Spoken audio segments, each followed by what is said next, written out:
Welcome to this week's episode of Ask Coach. Today we're going to talk about sleep. Sleep's very important, and there's a lot of people out there who have sleep issues, so I'm going to try and help resolve those. We're going to try to do it naturally. All right, naturally is always best. Medicated sleep tends to be, it's not as deep. You still get that kind of hungover, groggy feeling the next day. So there are a lot of good natural techniques out there. We're going to talk about a few of those today. The first one, and very important, is to get rid of light at night. All right. So your body is designed that when the lights are on, to be awake, and when the lights are off, to be asleep. All right. So basically, when the sun comes up, you wake up. When the sun goes down, you go to sleep. That's how your normal biorhythms work. All right. So one thing is making sure you're getting some sunlight during the day. 10-20 minutes of sunlight is enough to help with vitamin D production. It's also enough to help with establishing decent biorhythms or more normal biorhythms as far as your sleep-wake cycles.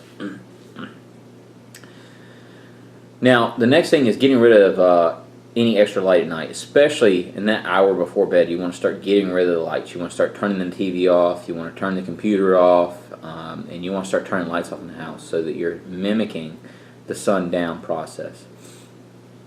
TV and computer are the biggest things there because they're a very high frequency flickering light, and it really stimulates your brain and wakes you up. So you want to get rid of those for sure.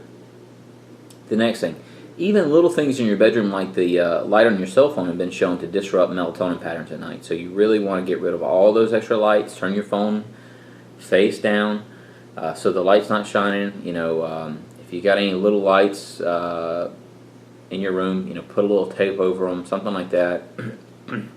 Get rid of the digital clock. Go with the old analog clock. Or if you got your cell phone there, cell phones usually have an alarm function on them. Again, just turn them face down so the light's not showing. Make sure your blinds are, the type of blind that really blocks out all the light. You don't want, street lights, stuff like that coming in.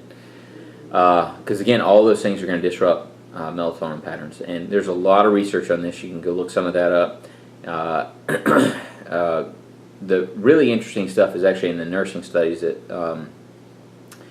have shown that nurses that work third shift have a much higher risk for chronic disease, especially things like cancer and heart disease, whereas the nurses that work daytime shift tend to have normal risk. And again, that's because of the long-term effects of disrupting melatonin patterns. All right, next, so we'll talk about melatonin.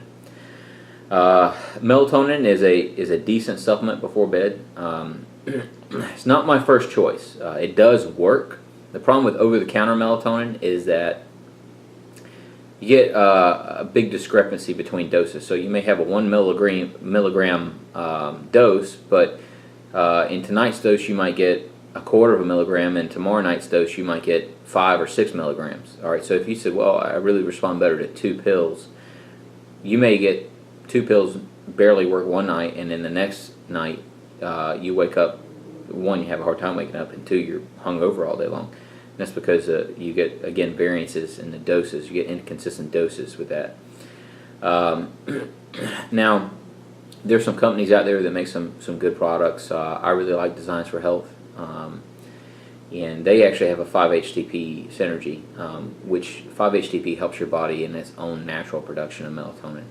And it's a good product. I've used it. I've gotten some good results out of it before. So, trying that about an hour before bed. Other things you can try before bed that will help are things like chamomile tea. Great for relaxation. Get a good quality chamomile tea and just kind of sip on that in that hour before bed. Those are the major things. You can use lavender oil. Make sure it's the essential oil, not essence of. Just rub it on your hands. Just put about 5 drops in the palm of your hand, rub it on, smell it, rub it on the top of your head, rub it on the bottoms of your feet. Another good way to help you relax, get a little better sleep. We actually use a lavender spray. It's just a small, 3-ounce bottle of water with about 20 or 30 drops of lavender oil in it. Just shake it up, spray the pillow with it. My daughter loves it. We got our 20-month-old daughter, sorry. I would just spray her bed down before she goes to bed and just spray a little bit on her shirt. And she asks for it every night. She'll point at the bottle. She sleeps so much better when we do that. So those are some neat tricks to try to help with sleep. Really sleep is about the total package. If you need to meditate, pray, whatever you have to do to kind of relax, turn your brain off before bed, all of those things help. Beyond that, you can go to medicated routes. Really try to find a doctor that really knows what they're doing if you have to do that. It's really a last resort. Sleep apnea tests, things like that, are good to do. If you think you're waking up through the middle of the night periodically, if your spouse is telling you that, get a test done. CPAPs are great, and they actually make some mouthpieces as well that work quite well. So the other thing is losing weight. Losing weight helps a lot with sleep, reducing back pain, and the size of your neck has a lot to do with sleep apnea. So if you have a large neck, you're more prone to having sleep apnea. Exercise helps with sleep, so trying to get some exercise every day. Again, doing that outside is a great way to get the sun and the exercise at the same time. I think that's the majority of the most sound techniques. There are a lot of other things out there that work as well, but those are the major ones. Give those things a try, and we'll sure you'll be sleeping better soon. Have a great day, and we'll look forward to seeing you on the next episode.